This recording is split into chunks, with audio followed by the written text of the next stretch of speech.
un poco diferente, no se siente igual. Si bien afecta el físico y afecta las emociones también, tiene que ver mayormente con nuestra relación con Dios. ¿Cómo estamos nosotros con Dios?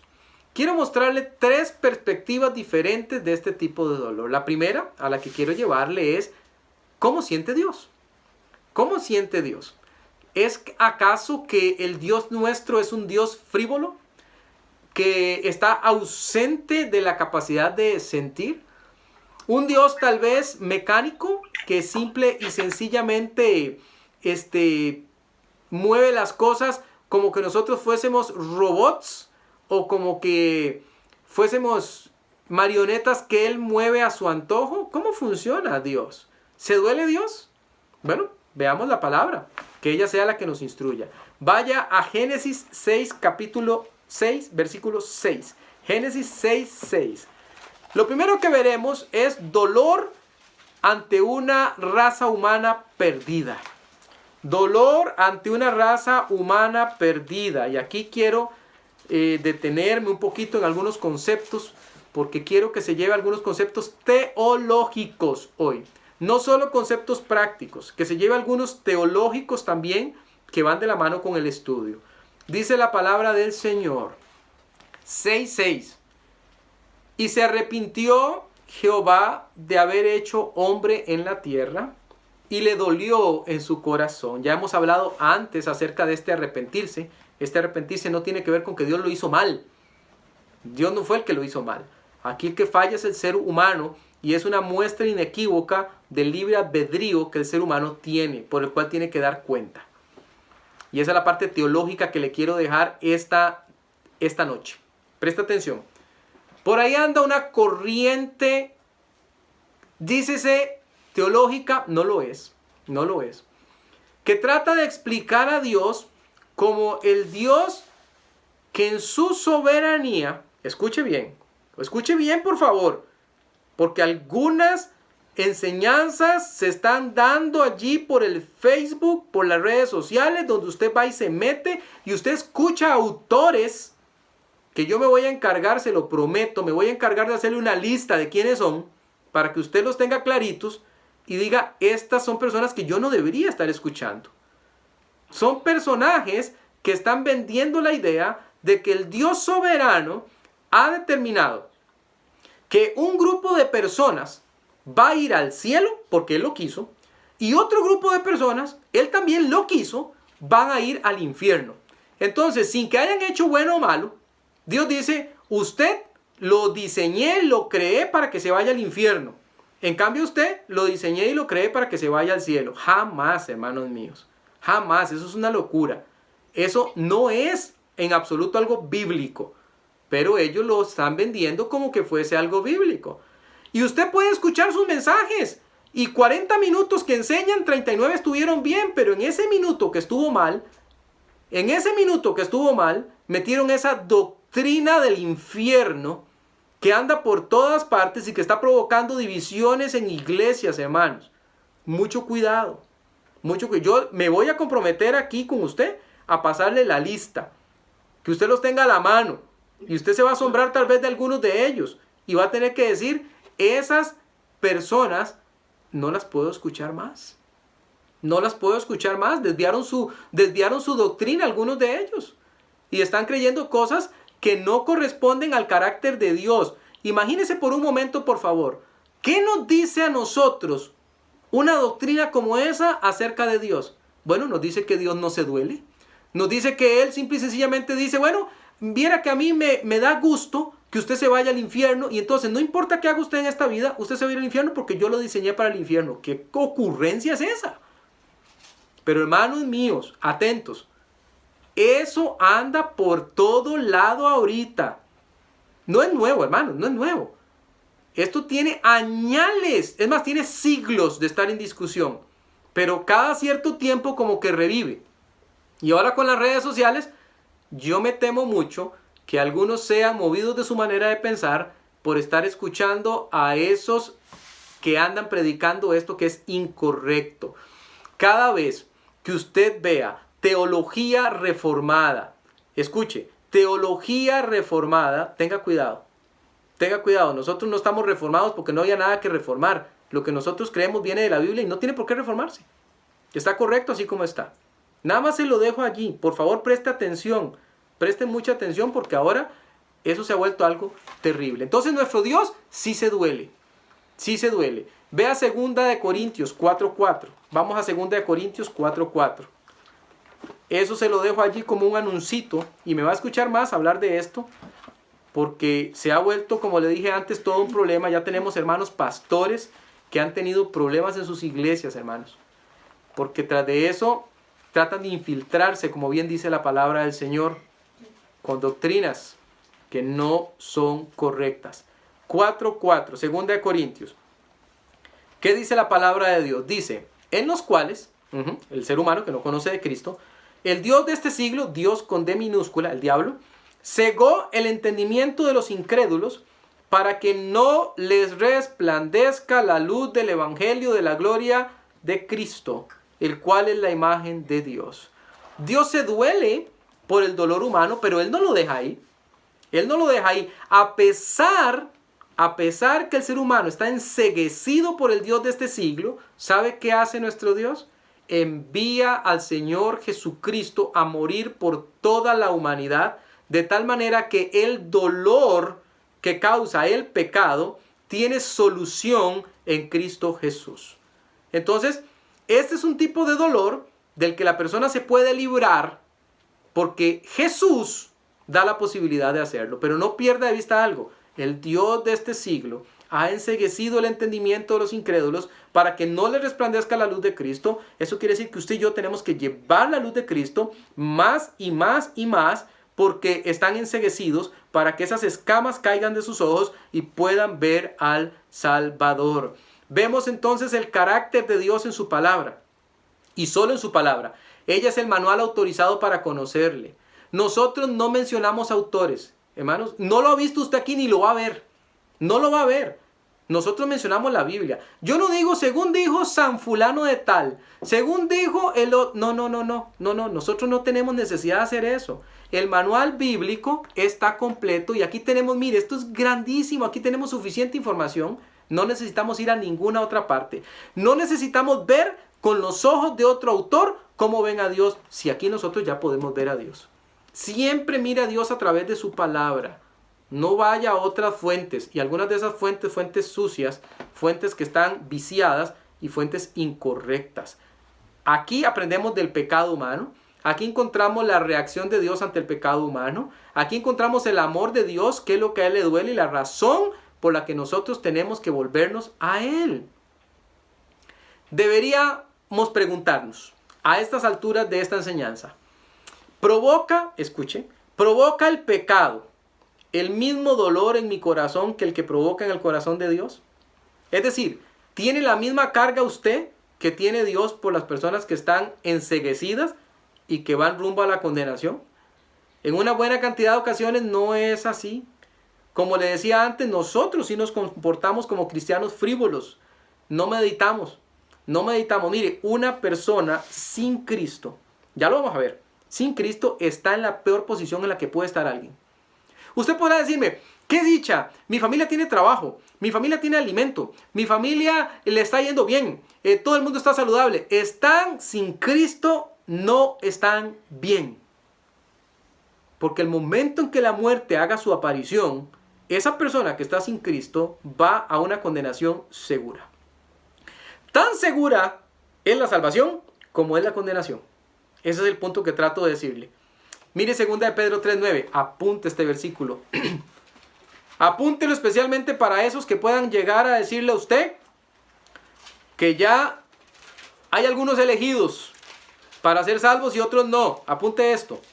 Porque este versículo dice otra cosa totalmente diferente de la que ellos andan diciendo por ahí. La palabra de Dios, 2 de Pedro, capítulo 3, versículo 9, nos enseña el carácter de Dios. Dios se duele por la persona que ha pecado y quiere salvarle. Y tanto quiere que aquí nos dice qué está haciendo. El Señor no retarda su promesa según algunos la tienen por tardanza, sino que es paciente. Tenemos un Dios paciente para con nosotros, Escuche y subráyelo en su Biblia. No queriendo que ningún ser humano, aquí no habla de nadie que está elegido o no está elegido, ninguno perezca, sino que subraye todos. Todos procedan al arrepentimiento. Todas las personas, hermano mío, hermana mía. ¿Sabe cómo llegan a colarse muchas de esas falsas doctrinas en la mente de muchos cristianos? Se cuelan porque cuando llegan como eso que uno dice normalmente cuando dice son lobos vestidos con piel de oveja. Llegan vestidas así. Estos falsos maestros se visten de disque conocimiento. Se visten disque de sabiduría. Le invitan a usted a hacer estudios súper profundos de la palabra del Señor. Le hacen creer a usted que usted es una eminencia, que está pensando cosas que nadie más había pensado.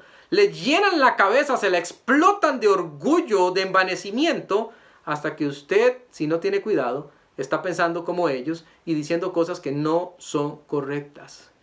Vístase siempre de humildad y ponga siempre lo que escucha sobre la palabra del Señor. Que la palabra del Señor es fiel. Y si usted dice jamás, eso que me están diciendo, eso que escuché, jamás lo he escuchado en la iglesia. Son doctrinas de demonios. No pertenecen jamás. Imagínese usted lo que es decirle a una persona que el Dios 3 veces santo no le puede interesar a usted. De hecho, yo le hice una pregunta una vez a alguien con este respecto. Yo le dije, si hay elegidos, ¿cómo sabe usted que usted es un elegido? Es el eterno problema que tienen muchas de las sectas. Solo van 144,000 al cielo. ¿Cómo sabe usted que es parte de esos? No lo puede saber. Es una tontera. No viene del Señor. Nuestro Dios se duele del pecador. Se duele de que esté en pecado y quiere, y ya lo hizo, abrir un camino de salvación. Y dice, acepta a mi Hijo Jesús. Y el dolor que Él tiene lo ha canalizado con Cristo. Cristo es la solución para el dolor humano. Pero quiero que vea una segunda cosa. También no solamente hay dolor ante una raza humana caída o perdida, también hay dolor ante la realidad de una condenación eterna. Otra vez. Hay dolor ante la realidad de una condenación eterna. No estamos jugando aquí. Aquí estamos diciendo que si una persona no tiene a Cristo Jesús como Salvador, su destino eterno será la condenación, separados de Dios. ¿Quién dice eso? La Biblia lo dice. ¿Dónde lo dice? Pues vamos a revisarlo. Vamos a revisarlo. Vamos a ver que esto tiene que causar también dolor en nuestro corazón. Romanos 9:3. Romanos 9:3. Vaya ya. Vamos a ver algunos versículos. No todos, hermanos, no todos. Pero esta doctrina acerca de la condenación eterna está más que sustentada en la Biblia. No por unos cuantos versiculitos como los que yo voy a leer ahorita por motivo de tiempo. Por muchísimos más versículos. Romanos capítulo 9, versículo 3. Mire cómo reacciona Pablo ante el hecho de que la gente de su nación no esté respondiendo al Evangelio, sino que ellos están enceguecidos en su religiosidad y no abandonan la religiosidad para darse cuenta que el Mesías ya había tocado la tierra y que ellos debían creer en él. Mire cómo reacciona él. Porque deseara, dice él, yo mismo ser anatema, maldición, separado de Cristo por amor a mis hermanos. Hermanos en la carne se refiere. Los que son mis parientes según la carne. Él dice, hay un dolor profundo en mi corazón.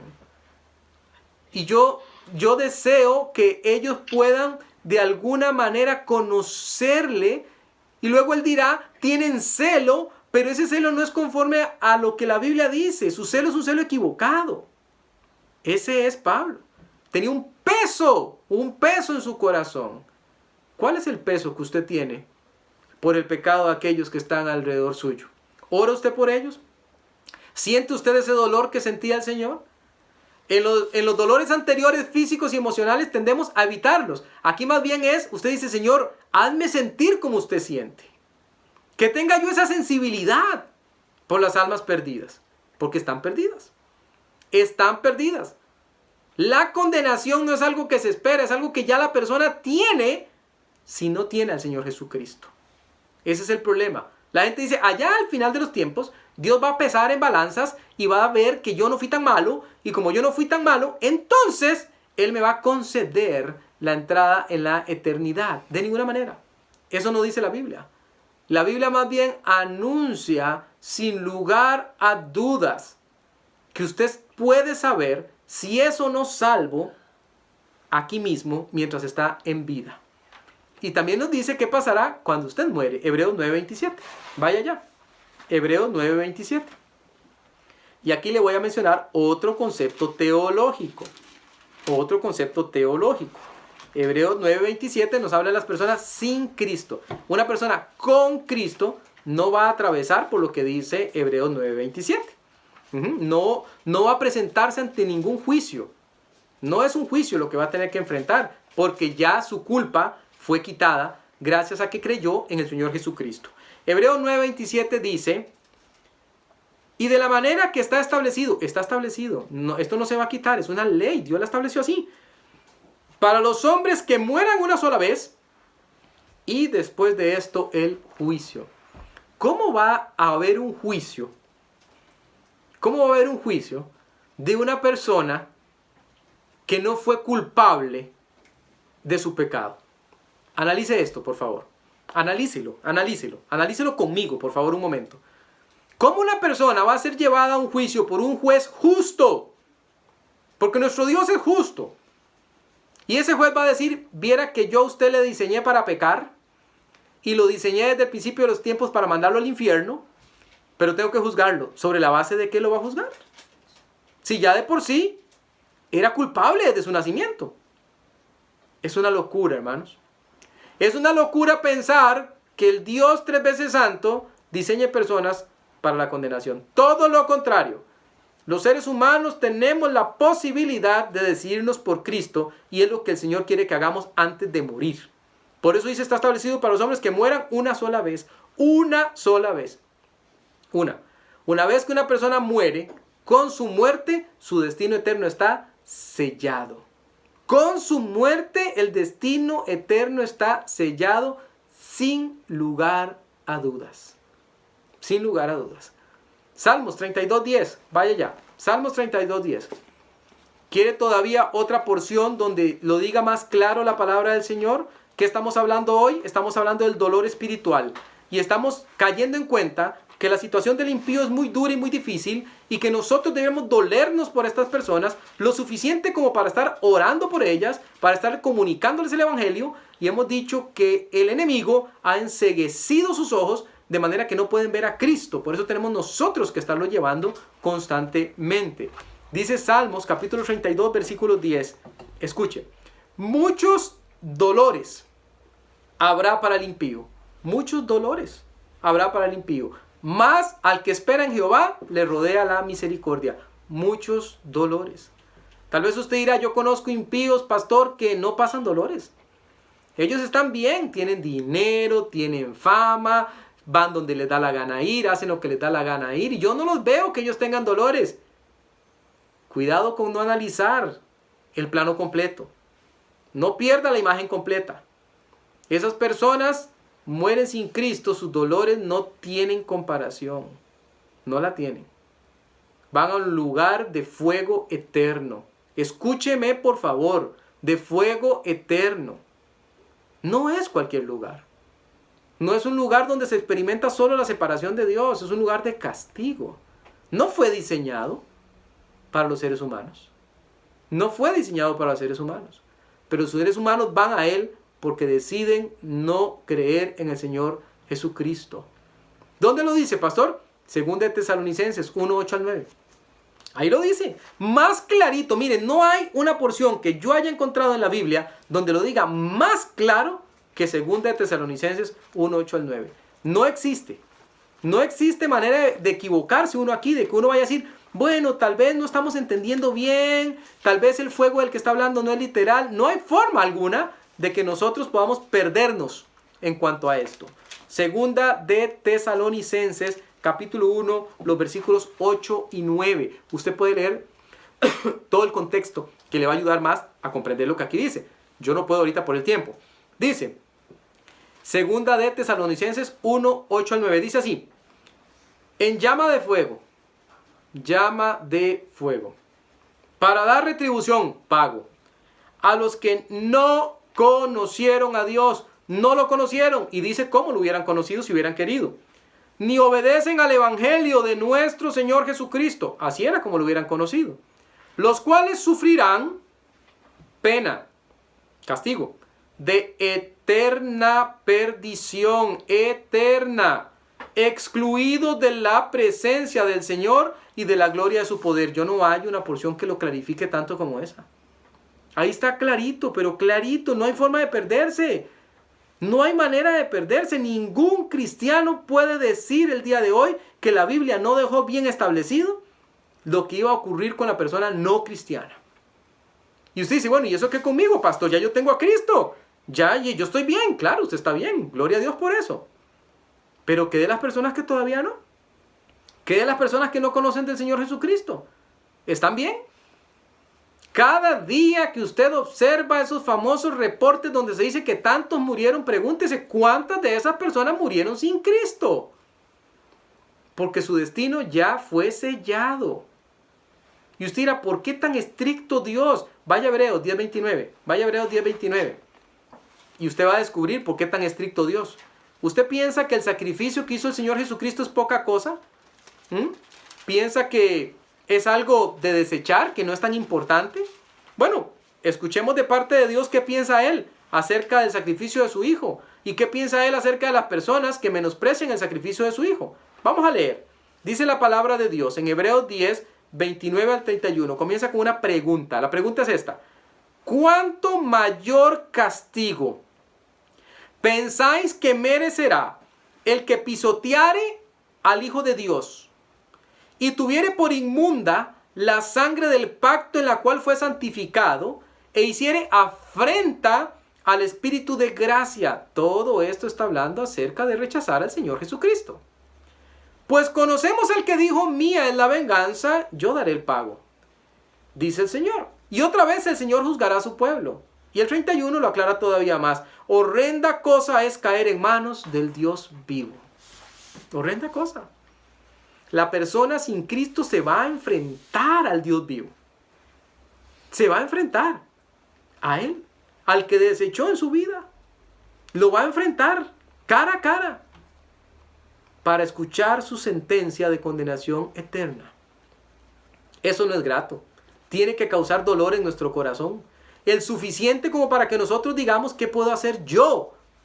¿Qué puede hacer usted? Puede invitar, por ejemplo, a sus familiares o a sus amigos para que se conecten y escuchen la palabra del Señor. No cuesta tanto. Puede invitarles ahora que tenemos servicios especiales el fin de semana. Y que usted sabe que va a haber temas específicos de salvación. Porque esto es una realidad. ¿Qué pasa si no se conectan, pastor? Ese no es su problema. Su problema es invitarles. Su problema es hablarles. Su problema es brindarles la opción. Si ellos no se quieren conectar, allá ellos. Allá ellos. Agarre esa invitación y hágala circular por todas partes. Por todas partes. Póngala en todo lado. Que las personas sepan, lean y se den cuenta que tienen una oportunidad. Una oportunidad porque el tiempo se nos está acabando. Tercero y último. Hemos visto, primero, dolor ante una raza humana perdida. Nuestro Dios se duele, usted también debería dolerse. Dolor ante la realidad de una condenación eterna. El Señor no solo se duele, sino que da una opción, Cristo. Y dice, nadie tiene por qué ir a la condenación eterna. Usted y yo deberemos dolernos lo suficiente como para llevar a Cristo a otros. Y tercero y último, dolor ante el pecado que se ha cometido. ¿Quién es ese? Es usted. Ya es cristiano, ya es cristiana. Y usted dice, yo he pecado. ¿Sabe qué? Cuando el pecado llega a la vida de un cristiano, esa persona cristiana debería dolerse por lo que está pasando. Ahora se dice, yo no me siento mal, pastor. Yo peco a diestra y siniestra. Mi conciencia está totalmente tranquila. Yo no me siento, pero mire, ni un poquito mal. Nada. Yo no siento que el Espíritu Santo me contriste. Yo no siento que me llame la atención. Lo que le estoy diciendo es bíblico, ¿verdad? La Biblia dice que eso debería pasar. Yo no siento nada. Bueno, entonces tenga mucho cuidado con eso que usted llama salvación. Tenga mucho cuidado. Salvación no es hablar bien de Dios. Salvación no es andar con Cristo en la boca todo el día diciendo cosas y frases bonitas. Porque eso yo lo he visto muchas veces. Lo veo muy común ahora. Pero muy común. Muy común. En los chats. Mire, el fulano hablando de la cerveza, del guaro y del fiestón que se pegó. Y más abajito, 3 chats después dice: y Dios nos ayude y nos bendiga en este día. Ajá. Claro que sí. El mismo Dios que en Gálatas 5:20 al 22 explica claramente cuáles son los frutos de la carne y cuáles son los frutos de alguien que vive en el Espíritu. Ese mismo Dios. Y entre esos dice que la borrachera está mal y que no es un fruto de él. Que es un fruto de alguien que vive en la carne, no en el Espíritu. Por ejemplo. Entonces, ¿qué tenemos que hacer nosotros? Primero, darnos cuenta de que el pecado no debería ser grato nunca en nuestras vidas. Salmos 32. Salmos 32. Vamos a ver unos cuantos versículos antes de cerrar con este punto esta noche. Y el primero de ellos está en Salmos 32, versículos 1 al 4. Miren lo que dice la Biblia. Bienaventurado, primero nos va a decir lo bonito que es no ser culpado uno de pecado. Bienaventurado aquel cuya transgresión ha sido perdonada. Amén. Y cubierto su pecado. Amén. Bienaventurado el hombre a quien Jehová no culpa de iniquidad y en cuyo espíritu no hay engaño. Amén. Pero ¿qué pasa si yo no he optado por limpiarme de mi pecado? Aparecen los versículos 3 y 4. Mientras callé, se envejecieron mis huesos en mi gemir todo el día. ¿Qué cayó? Es su pecado. Porque de día y de noche se agravó sobre mí tu mano. Vio el castigo de Dios. Se volvió mi verdor en sequedades de verano. Estaba viviendo en mi pecado y las cosas no me salían bien. Estaba viviendo en mi pecado y Dios no me estaba bendiciendo. Ahora, hermano, hermana que está viendo ahorita, ¿qué está diciendo su pastor ahorita? ¿Está diciéndole a usted que es que no vamos a pecar? No, porque vivimos en un cuerpo de carne y pecamos. Lo que estamos diciendo es que pecar es algo tan horrible para aquel que quiere vivir bien con Dios, que de inmediato va a tratar de limpiarse y va a tratar de ir a buscar en Dios la solución a su pecado. Usted tiene que dolerse del pecado. No es posible que el pecado se quede en su vida y usted no se duela de él. No es que el pecado no va a venir. Claro que va a venir. No es que usted no va a caer. A veces caerá. Pero lo que estamos diciendo acá es que no se revuelque en el pecado. Vaya de inmediato al Señor. Pida perdón. Duélase de lo que ha hecho. Vea el pecado como Dios lo ve. No sea tan liviano con el pecado. Hay personas cuyas palabras corruptas salen de su boca como agua. Y dicen, no hay problema. Cuando la palabra de Dios dice, ninguna palabra corrompida salga de vuestra boca. Pero salen esas palabrotas. Como nada. Como nada.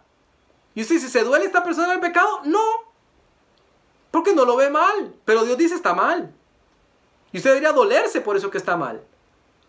Por eso tantas veces dejamos de recibir las bendiciones del Señor, porque nuestra vida no está en comunión con Él, está destruida nuestra relación con Él por pecados como ese. Mire por favor 103.3. Ahora con Álvaro leímos 103, 1 y 2. Ahora vamos a leer el 3. Salmo 103, el versículo 3. Dice la palabra de Dios una promesa. Nos da a entender algo interesante. Nos dice, vea, dése cuenta de esta realidad en cuanto a Dios. Él es, nuestro Dios, quien perdona todas tus iniquidades. El que sana todas tus dolencias. Todas. El pecado hiere, el pecado trae dolor, el pecado inunda mi vida. Pero el Señor dice, ¿qué pecado es? No te preocupes, te lo perdono. Porque Él puede perdonar cualquier pecado. No hay limitaciones para Dios. Las limitaciones las ponemos nosotros. Proverbios 28:13, usted lo conoce. Allá en Isaías 53:4, el Señor dice que Él llevó nuestros dolores, llevó nuestra iniquidad, llevó nuestro pecado, hablando acerca del Mesías que habría de nacer y morir en una cruz. Ya desde Isaías 53 se profetizaba que Él es un perdonador de pecados. Ahora vea Proverbios 28:13. Proverbios 28:13 dice, usted lo conoce, yo no le voy a leer un versículo que usted no ha escuchado antes, estoy seguro que lo conoce. ¿Y por qué estoy seguro? Bueno, porque nosotros lo hemos mencionado cientos de veces, cientos. Dice así la palabra del Señor, Proverbios 28:13, el que encubre sus pecados no prosperará, mas el que los confiesa y se aparta alcanzará misericordia. Confiesa y aparta. Confiéselos y apártese. Sienta el dolor del pecado, vaya al solucionador del pecado, pídale perdón, confiese lo que ha hecho y aléjese del pecado. Pastor, y si vuelve a pecar, vuelve a hacer lo mismo. ¿Cuántas veces? Todas las veces. Que se le haga un hábito, que se le haga una buena costumbre, ir a confesar sus pecados.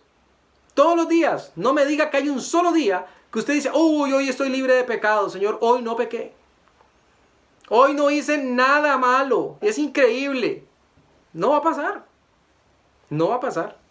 Entonces usted lo que tiene que hacer es decir, bueno, tengo que ir a Dios todos los días. Decirle, Señor, es más, cuando usted comete la falta y se dio cuenta que la cometió porque el Espíritu Santo allí mismo le hizo ver, pídale perdón. De una vez. No deje que el pecado se añeje. Debiera dolernos pecar contra el Señor. Y primera de Juan 1:9. Esta será nuestra última porción. Esta sí que es requete conocida. Yo esperaría que usted se lo sepa de memoria. Porque aquí nos habla de varias cosas. Nos habla del perdón y nos habla de un abogado poderoso que tenemos para poder nosotros salir victoriosos contra el pecado. Dice la palabra del Señor, primera de Juan 1:9, y nos vamos a extender hasta el 2:1. Si confesamos nuestros pecados, sí, si no lo hacemos, no, ¿verdad? Sí. Él es fiel y justo para perdonar nuestros pecados y limpiarnos de toda maldad. Amén, por eso. Si decimos que no hemos pecado, lo que yo le estaba diciendo ahorita, le hacemos al mentiroso y su palabra no está en nosotros. No diga que usted no pecó. Vaya y confiese. Hijitos míos, estas cosas os escribo para que no pequéis. Eso es lo que todos tenemos que intentar, no pecar. Y si alguno hubiere pecado, abogado tenemos para con el Padre, a Jesucristo el justo. Amén. Tenemos nuestro poderoso abogado. Podemos llegar delante del trono de la gracia, pedir perdón y nuestro abogado nos va a defender. Va a presentar sus atestados, va a presentar su sangre que habla mejor que cualquier otra cosa acerca del perdón que nosotros vamos a recibir. ¿Se duele usted del pecado que comete? Tal vez no, porque su corazón está endurecido. Tal vez no, porque su mente está total y absolutamente perdida. Usted está cauterizado. Tal vez. Hablaba con una persona esta semana acerca de estar bien o estar mal. Le pregunté, ¿cómo estás? Mal. ¿Eso no fue noticia? Bueno, ¿por qué estás mal? Está pasando esto. ¿Cómo estás con Dios? Mal. Bueno, mal con Dios es como un resultado. ¿Estoy mal con Dios? No puedo estar bien. No puedo estar bien. O sea, usted tiene la fórmula equivocada. La palabra de Dios dice, separados de mí nada podéis hacer. Nada podéis hacer. Entonces, dígame que usted está mal con Dios, ni me diga el resto. Ya yo sé cómo está el resto. No hace falta que me lo diga. Ya lo sé. Pastor, pero es que a uno no le dan ganas de orar. Es que a uno no le dan ganas de leer la Biblia. A uno no le dan ganas de buscar del Señor. Es tanto lo que está pasando, pues usted necesita superar toda esa desidia, toda esa situación que usted tiene en su corazón, toda esa majadería que el enemigo está tomando ventaja de ella y decir, de ninguna manera, voy a ir a buscar a Dios con o sin ganas. Con o sin ganas. Tengo que buscarle todos los días. Quiero un corazón sensible, Señor. Un corazón que se duela por las cosas que usted se duele. Un corazón que se duela por el pecado. Un corazón que se duela por la humanidad. Y no vivir tan tranquilo, tan egoísta, pensando que lo único que hay en esta vida es lo que corresponde conmigo.